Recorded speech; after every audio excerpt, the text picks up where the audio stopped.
जय हिंद मित्रांनो, पोलीस भरतीला वारंवार विचारला जाणारा अतिशय महत्वाचा प्रश्न तुमच्या स्क्रीनवर आहे। प्रश्न अगदी सोपा आहे मित्रांनो।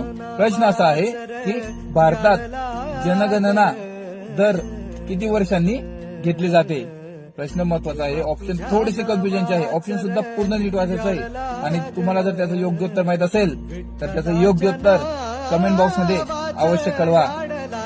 विद्यार्थी मित्रांनो, त्याचं योग्य उत्तर ऑप्शन क्रमांक डी 10 वर्षांनी भारतात जनगणना घेतली जाते। आणि जाणून घ्या, पोलीस भरती संपूर्ण ऑनलाईन बॅच, मोफत डिजिटल टेस्ट सिरीज आणि संपूर्ण जुन्या प्रश्नपत्रिका मोफत मिळवण्याकरिता चॅनलला फॉलो किंवा सबस्क्राईब करा। त्याचा स्क्रीनशॉट काढा आणि तो स्क्रीनशॉट तुमच्या या स्क्रीनवर दिसत असलेल्या व्हॉट्सअप नंबरवरती शेअर करा आणि मिळवा सर्व काही अगदी मोफत। महाराष्ट्रातील होतकरू आणि गरजू विद्यार्थ्यांकरिता ही योजना लागू आहे।